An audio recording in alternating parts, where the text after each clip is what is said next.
தமிழ்நாட்டு மக்கள் அனைவருக்கும் வணக்கம். இப்போ நம்ம பார்க்க போகிற டாபிக் என்னென்னா இண்டஸ்ட்ரியல் லா சிஎம்ஏ இன்டர் ஸ்டூடெண்ட்ஸ்க்காக சிலபஸ் 2022.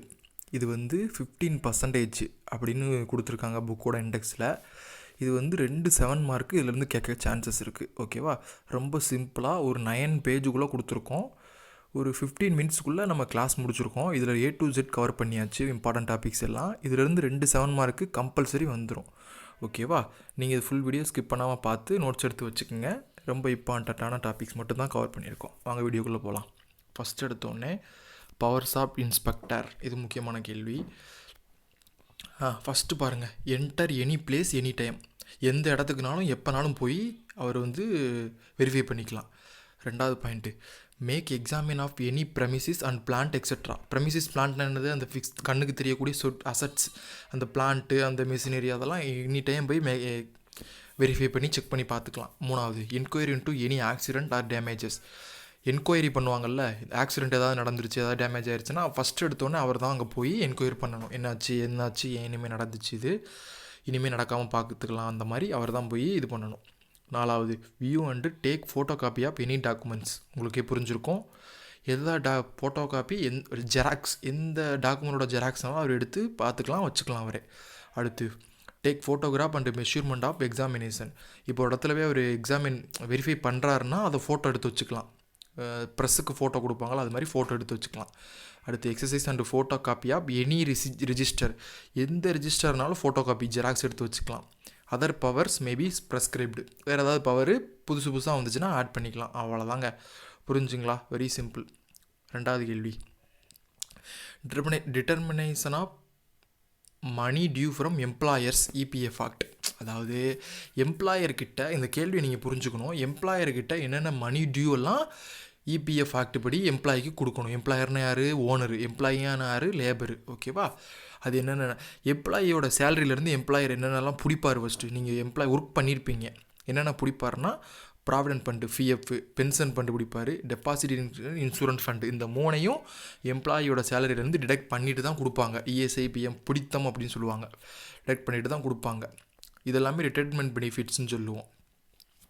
இதோட மணி டியூவை எப்படி கண்டுபிடிக்கிறதுன்றது தான் கேள்வி. எப்படி கண்டுபிடிக்கிறதுனா, section 7A, any time any dispute arise between employer employee. ஏதாவது ப்ராப்ளம் அவங்களுக்குள்ளே நடந்துருச்சுன்னா, in case will be settle by PF கமிஷனர்ன்றவர் தான் இந்த மாதிரி ஏதாவது ப்ராப்ளம் நடக்கிறப்ப அதை சொல்யூஷன் கொடுப்பார். அவர் 4 ஆர்டர் பாஸ் பண்ணுவார்.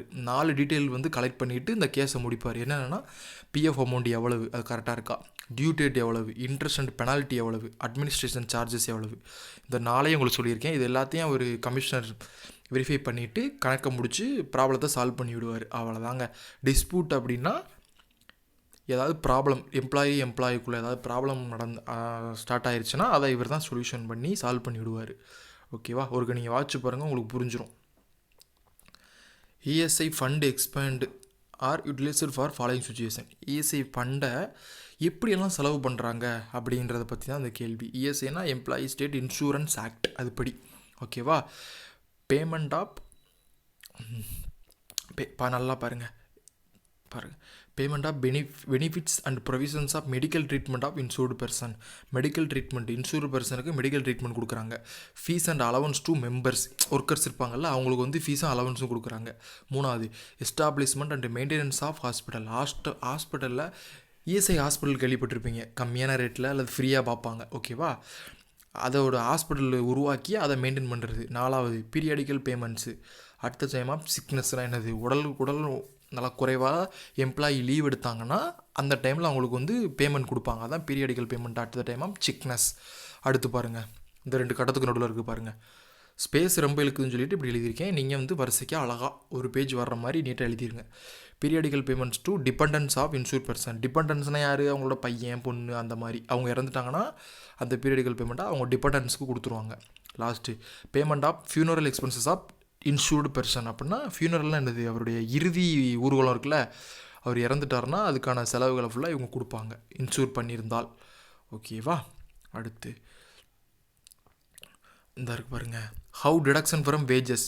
கோட் ஆஃப் வேஜஸ் ஆக்ட் 2019 என்னென்ன டிடக்ஷன் ஃப்ரம் வேஜஸ் இருந்து என்னென்ன டிடக்ஷன் பண்ணிட்டு கொடுப்பாங்க அப்படின்றத பாருங்கள். ஃபைனு, அவர் ஏதாவது தப்பு பண்ணியிருந்தாலும் ஏதாவது ஃபைன் போடுவாங்க, ஏதாவது டேமேஜ் அல்லது லாஸு, அவரோட கேர்லெஸ்னால ஏதாவது லாஸ் வந்துருந்தால் போடுவாங்க, அதுக்கு அதையும் அவர் சம்பளத்தில் பிடிச்சிருவாங்க. ரெண்டாவது ஹவுசிங் அக்காமடேஷன், ஒரு சில பேர் வந்து வீடு கொடுத்துருப்பாங்க, அவங்க ரெண்ட்டை வந்து கம்பெனி பே பண்ணிடும், அந்த ரெண்ட்டை அவங்க சேலரி போடுறப்ப சேலரியிலேருந்து பிடிச்சிருவாங்க, அவ்வளோதான். மூணாவது ரெக்கவரி ஆஃப் அட்வான்ஸஸ்னால் அட்வான்ஸ் கொடுத்துருப்பாங்க, அதே மாதத்தில் கொடுத்துட்டு சேலரி இப்போ 10ஆந்தேதினா ஒரு 2ஆந்தேதி அட்வான்ஸ் கொடுப்பாங்க, 10ஆந்தேதி கொடுத்த அமௌண்ட்டை பிடிச்சிக்குவாங்க, அதுதான். அடுத்து 4வது இன்கம் டேக்ஸு, ஐடி பே பண்ணிவிட்டு பிடிச்சிக்குவாங்க. அடுத்து 5வது பேமெண்ட் டு கோஆப்ரேட்டிவ் சொசைட்டி, ஏதாவது கோஆப்ரேட்டிவ் சொசைட்டியில் மெம்பராக இருந்தால் அதுக்கான அமௌண்ட்டையும் பே பண்ணுவாங்க, அதை வந்து சேலரி எம்ப்ளாயோட சேலரியிலேருந்து பிடிச்சிக்குவாங்க. அடுத்து இந்த பக்கம் பாருங்கள், ரெக்கவரி ஆஃப் லாஸஸ்,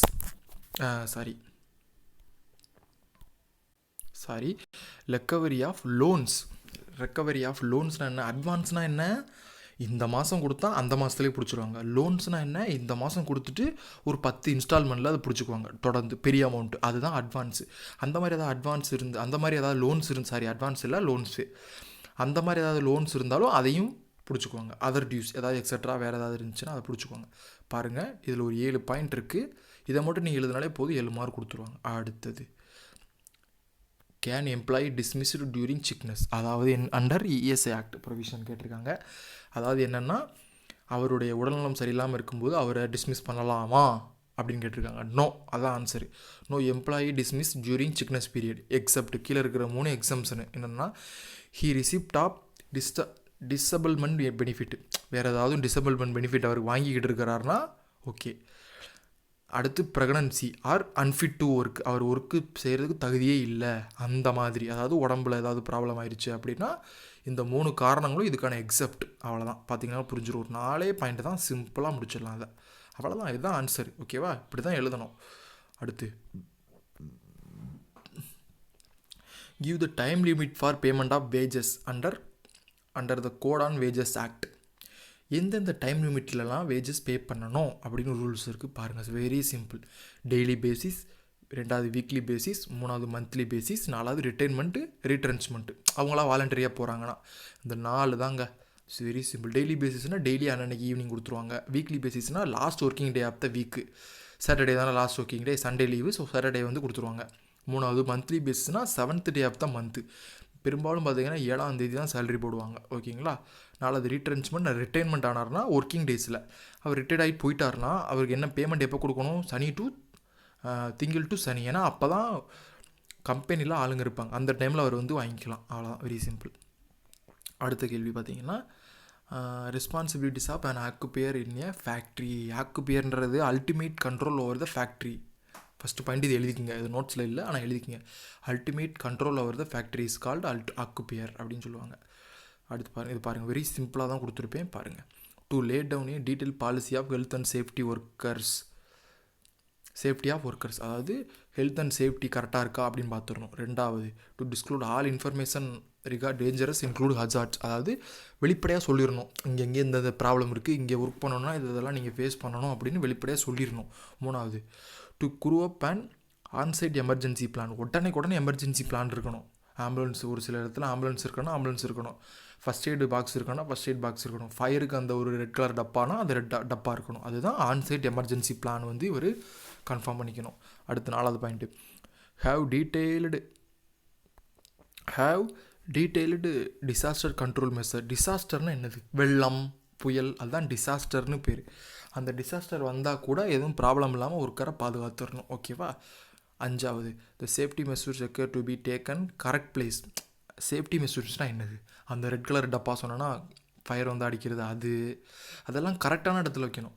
இப்போ இந்த இடத்துல ஃபயர் ஏற்படும் சான்சஸ் இருக்குது, கொண்டு போய் அங்கிட்டு பாத்ரூமில் வச்சுருந்தா அது தப்பு, அந்த மாதிரி பண்ணக்கூடாது. கரெக்ட் பிளேஸில் உடனே எடுத்து யூஸ் பண்ணுற மாதிரி வச்சிடணும். லாஸ்ட் பாயிண்ட் பாருங்கள், occupier have specific responsibility in relation to hazardous ப்ராசஸ்னால் என்னது? டேஞ்சர் ப்ராசஸ்ன்னு சொல்லுவாங்க.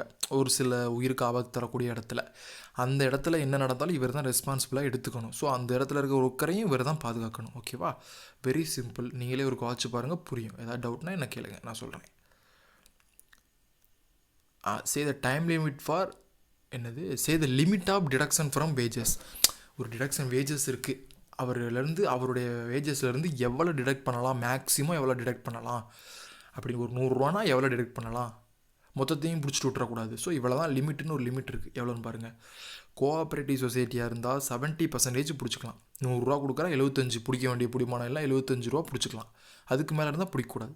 அதர் கேஸ்னால் ஒன்லி 50% மட்டும் தான் பிடிக்கணும். இப்போ 100 ரூபா கொடுக்குறோம் அப்படின்னா எவ்வளோ அவர் தர வேண்டியிருந்தாலும் சரி அதில் ஃபுல்லாக பிடிச்சிடக்கூடாது, 50 தான் பிடிக்கணும். 50% அவர் கொடுக்கணும். ஏன்னா அவர் குடும்பம் இருக்குல்ல, அதுதான் இதான் ரூல்ஸ். ஓகேவா, ரொம்ப சிம்பிள்.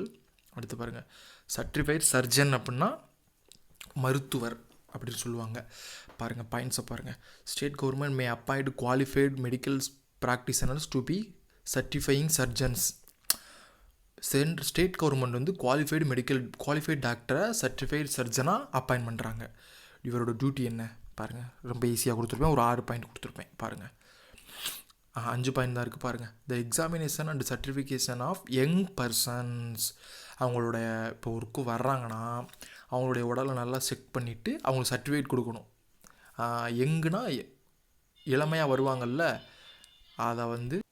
அடுத்து examination of person work at dangerous பிளேசஸில் ஒர்க் பண்ணுவாங்கள்ல, அவங்கள ஸ்பெஷலாக உடம்ப போய் செக் பண்ணி பார்த்துக்கணும். அவங்களுக்கு எதாவது ப்ராப்ளம் இருந்தால் உடனே கண்டுபிடிச்சி சொல்லி அவர் ட்ரீட்மெண்ட் கொடுத்து க்யூர் பண்ணி விட்டுருணும். அவ்வளோதான். 3வது எக்ஸசைசிங் மெடிக்கல் சூப்பர்விஷன் கேம்ப் ஒன்று போடணும் அந்த கம்பெனியில். என்னென்ன பண்ணணும்னா, யாராருக்கெல்லாம் என்னென்ன எக்ஸாமின் பண்ணணும்னா, இல்னஸ் உடல் முடியாமல் யார் இருக்காங்களோ அவங்கள பார்க்கணும். யங் பர்சன்ஸ் எப்படி இருக்காங்கன்னு அடிக்க ஒருக்க செக் பண்ணணும். 3வது டேஞ்சரஸ் பிளேஸ் ஒர்க்கர் எப்படி இருக்காங்கன்னு செக் பண்ணணும். அந்த மெடிக்கல் சூப்பர்விஷனில் இந்த 3ஐயும் அவர் செய்யணும். இவ்வளோ தான் சிம்பிள் பாயிண்ட்ஸ்.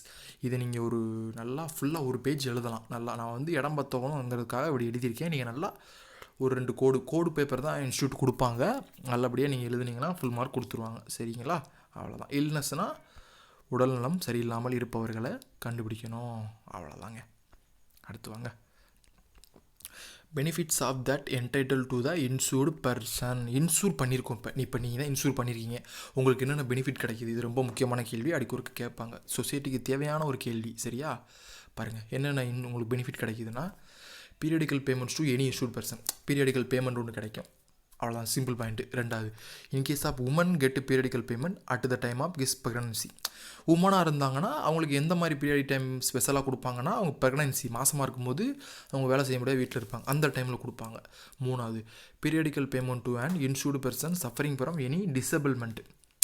இன்சூர்டு பர்சன் குறிப்பாக இன்சூர்ட் பண்ணியிருந்தால் தான் கொடுப்பாங்க. ஸோ எல்லோரும் இன்சூரன்ஸ் எடுக்கணும். ஓகேவா? எடுத்துருங்க. போய் சஃபரிங் ஃப்ரம் டிசபிள்மெண்ட்னா இயலாமை, ஒர்க்குஸ் வேலை செய்ய முடியாமல் ஏதாவது நோய் வாய்ப்பட்டு இருந்தால் அந்த டைமில் பீரியடிக்கல் டைம் கொடுப்பாங்க.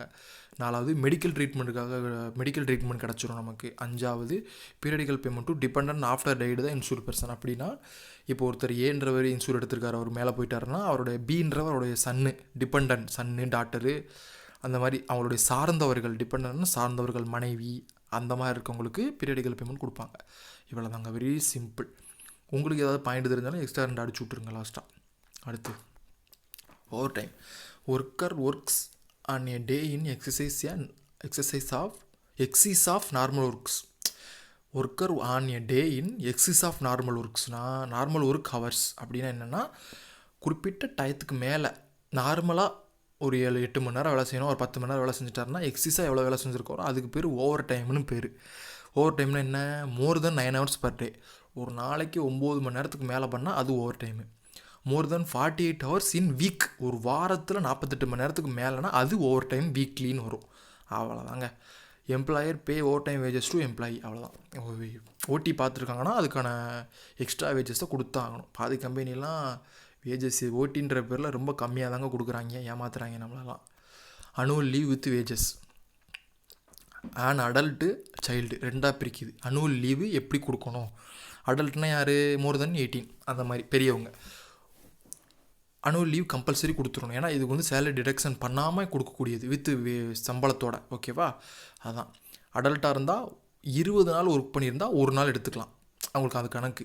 சைல்டாக இருந்துச்சுன்னா 15 நாள் ஒர்க் பண்ணியிருந்தா 1 நாள் எடுத்துக்கலாம். அதாவது 1 day for every 20 days, 1 day for every 15 days. ஓகேவா? அவ்வளோதான். அடுத்து பாருங்கள். Female worker maternity leave not exceed 12 weeks. மெட்டர்னிட்டினா மாதமாக இருந்து போகிறாங்கல்ல, அவங்க வந்து 12 வாரத்துக்கு மேலே எடுத்துடக்கூடாது. ஓகேவா? 3 மாதம் அந்த கணக்கு. பாருங்கள், வெல்ஃபேர் மெஷூர்ஸ். இது வந்து மனப்பாடம் பண்ணுறது கொஞ்சம் கஷ்டமாக இருக்கும். நீங்கள் பாருங்கள், இந்த இது கொடுத்துருக்கேன் பாருங்கள், சிஎஸ்ஸு F3WC அப்படின்னு ஞாபகம் வச்சுங்க. இந்த வெல்ஃபேர்னால என்னது, WC, F3CS இந்த ஞாபகம் வச்சுங்க, எழுதிடலாம். கேன்டீன்ஸ், கேன்டீன்னா கடை, வாங்கி சாப்பிட்ற கடை, கேன்டீன்லாம் இருந்திருக்கும் காலேஜ் ஸ்கூலில். அடுத்து ஷெல்டர் அண்ட் ரெஸ்ட் ரூம், புரிஞ்சுருக்கும் உங்களுக்கு. Facility for sitting and storing, உட்கார்றதுக்கும் பொருட்களெல்லாம் வைக்கிறதுக்கும் இடம் கொடுக்கணும். அடுத்து ஃபஸ்ட் எய்ட் அப்ளையன்ஸ்னால் முதலுதவி பெட்டி. அடுத்து வாஷிங் ஃபெசிலிட்டினா கை கழுவுறதுக்கு, கால் கழுவுறதுக்கு, முகம் கழுவுறதுக்கெல்லாம் ஏற்பாடு பண்ணி கொடுக்கணும். க்ரீச்சர்ஸ்னால் குழந்த இருக்கும், அந்த சம்திங் ஒரு குழந்த, ஒரு லேடி ஒரு 50 பேர் ஒர்க் பண்ணுறாங்கன்னா அவங்களுக்கு குழந்தைங்க இருக்கும், அதை பார்த்துக்கிறதுக்கு க்ரீச்சர்ஸ் இருக்கணும். அடுத்து லாஸ்ட்டு வெல்ஃபேர் ஆஃபீஸர்ஸ் வந்து கம்பல்சரி இருக்கணும். ஓகேவா, இது நீங்கள் படிச்சிருங்க. இதுக்கு உள்ள ஒரு 2 லைன் இதை வச்சு நீங்களே எழுதிருங்க. கேன்டீன் மஸ்ட், அந்த மாதிரி உங்களுக்கு அப்பப்போ தோணும். ஜென்ரல் பாயிண்ட்ஸ் நீங்கள் எழுதி விட்டுறலாம். ஹெட்டிங் வந்து ரொம்ப ரொம்ப முக்கியம். ஸோ ஹெட்டிங் மட்டும் சொல்லியிருக்கோம், போதுமானது. ஓகேவா, அடுத்து டிபெண்ட்னா யார், இது ஒரு முக்கியமான கேள்வி. 7 மார்க்கில் கேட்டுருவாங்க ஃப்ரெண்ட்ஸ். இதில் நீங்கள் 7 மார்க் 7 பாயிண்ட் எழுதுகிற மாதிரி கெப்பாசிட்டியோடு இருக்கணும். பாருங்கள், டிபெண்ட்னா யார், இது ஒரு நீங்களே வாச்சாலே புரிஞ்சிடும். விதவை, விடோடு மதர், அவங்க விதவையான அம்மா. அடுத்து 2வது அடாப்டட் சன்னு டாட்டரு, தத்தெடுக்கப்பட்ட மகன் மகள். 3வது பேரண்ட்டு, அப்பா அம்மா. அடுத்து 4வது மைனர் சன்னு அன்மேரிடு டாட்டரு. 5வது மைனர் பிரதரு அன்மேரிடு சிஸ்டரு. சன்னு டாட்டரு பிரதரு சிஸ்டரு. ஓகேவா, அந்த மைனரு அன்மேரிடுன்றது முக்கியமான வார்த்தை. அடுத்து பாருங்கள், விடோவுடு டாட்டர் இன்லானா மருமகள். ஓகேவா, மைனர் சைல்டாக ப்ரீ டிசீஸ்டு சன்னு, உடல்நலம் சரியில்லாத மகனின் குழந்தை. Last grandparent, if no parent of the insured பர்சனா இல்லை அஸ் லைவ், அப்படின்னா தாத்தா பாட்டி, அப்பா அம்மா இல்லாமல் தாத்தா பாட்டி இருப்பாங்கள்ல, அவங்களும் இதில் அடங்குவாங்க. அவ்வளோதான். இதிலேயே ஒரு 8 பாயிண்ட் இருக்குது. நீங்கள் ஏதாவது 7 எழுதி வச்சு எழுதிருங்க. ஏன்னா 7 மார்க் தான் கேட்பாங்க. க்ளீன்லினஸ் ஆஃப் ஃபேக்ட்ரி, சுத்தமாக வச்சுக்கிறணும் அப்படிங்கிறத பற்றி சொல்லுங்கன்னு கேட்டிருக்காங்க. இது ஃபேக்ட்ரிக்கு மட்டும் இல்லை, நம்ம வீட்டுக்கும் பொருந்தும். பாருங்கள், ரிமூவல் ஆஃப் ஆல் டர்ட், எல்லா தூசியையும் ரிமூவ் பண்ணி விட்டுறணும். தூத்து ஒட்டடையெல்லாம் அடித்து விட்டுறணும். 2வது clean and remove dust from floor work rooms. Work ரூம்ஸ்னால் என்னது, டஸ்ட்டுன்னா என்னது, அழுக்கு தூசிகள் எல்லாத்தையும் எல்லா ஒர்க் ரூம் எல்லா ஃப்ளோர்லேயே இருந்து ரிமூவ் பண்ணி விட்டுறணும், க்ளீன் பண்ணி ரிமூவ் பண்ணி விட்டுறணும். 3வது ப்ரைவேட் ட்ரைனேஜ்னால் என்னது, செப்டிக் டேங்க், அந்த நம்ம கழிவு தண்ணி ஃபுல்லாக போய் கரெக்டாக ட்ரைனேஜில் கலக்கும்ல, அதை ரெடி பண்ணி விட்டுறணும். அடுத்து 4வது clean all rooms once in A week, வாரத்துக்கு ஒருக்கா எல்லா ரூமையும் க்ளீன் பண்ணிடணும் கம்பல்சரி. 5வது white wash R colour wash carried out every 14 month, 14 மாதத்துக்கு ஒருக்கா வெள்ளை அடிச்சு விட்றணும், வெள்ளை கலர் பெயிண்ட் அடிச்சு விட்றணும், பெயிண்ட் இல்லை அந்த சுண்ணாம்பில். அடுத்து last point, painted and varnished in every 5 years once. வார்னிஷ்னால் அந்த இரும்புலலாம் வார்னிஷ் அடிப்பாங்க, அதுக்கு ரொம்ப முக்கியம். ஏன்னா இரும்புகளுக்கு வந்து எந்த டேமேஜ் ஆகாமல் இருக்கிறதுக்காக வார்னிஷு கதவுலையும் அடிப்பாங்க, அது முக்கியம். அவ்வளோதாங்க, ரொம்ப இதை நீங்கள் 7ஆக எழுதிடலாம். நான் ஒரு சில பாயிண்ட்டை சேர்த்து எழுதியிருக்கேன், இதை நீங்கள் 7 பாயிண்ட் கணக்கு வச்சு எழுதிருங்க. ஓகேவா, லாஸ்ட்டு கொஷின் பாருங்கள், முக்கியமான கேள்வி. இங்கே பாருங்கள், ஹெல்த் அண்ட் சேஃப்டி மெஷூர்ஸ்ன்னு கேட்டு விட்ருவாங்க. இதுக்கு ஒரு ஷார்ட்கட்டு பாருங்கள், இதில் நிறையா பாயிண்ட் இருக்குது, இதில் வச்சுக்கிறதுக்கு ஒரு ஷார்ட்கட்டு. தினேஷ் HSC எக்ஸாமில் fail, so TV repair shop வச்சுருக்கான் அப்படின்னு வச்சுங்க. அப்படின்னா தினேஷ்ன்ற பையன் ஹையர் செகண்டரி ஸ்கூல், அப்படின்னா என்னென்னா +2 ஃபெயில் ஆகிட்டு டிவி ரிப்பேர் ஷாப் வச்சு பொழைச்சிக்கிட்டான். அந்த ஃபஸ்ட் லெட்டர் மட்டும் பாருங்கள், DHSC FTVS, அவ்வளோதாங்க. இப்போ டினா என்னது, ட்ரிங்கிங் வாட்டரு. ஹெச்னா ஹேண்ட்லிங் ஆஃப் ஹசார்டஸ் ப்ராசஸ். எஸ்னா சேஃப்டி ஆஃப் மெஷினரி. சினா கிளீன்லினஸ். எஃப்னா ஃபர்ஸ்ட் எய்ட் ஃபெசிலிட்டிஸ். டீனா டெம்பரேச்சர் கண்ட்ரோலு. வீனா வென்டிலேஷனு. எஸ்னா சானிடரி ஃபெசிலிட்டிஸ். இது எல்லாமே ஆல்ரெடி பார்த்த பாயிண்ட்ஸ் தான், உங்களுக்கு புரிஞ்சிருக்கும் நம்புகிறேன். ஏதாவது டவுட்டுன்னா என்ன கேளுங்க, அவ்வளோதான். இதில் 2 7 மார்க்கு கம்பல்சரி வந்துடும். ஓகேவா, சரி, சப்ஸ்கிரைப் பண்ணுங்கள், ஷேர் பண்ணுங்கள், கமெண்ட் பண்ணி விட்ருங்க. ஓகேவா, பாய்.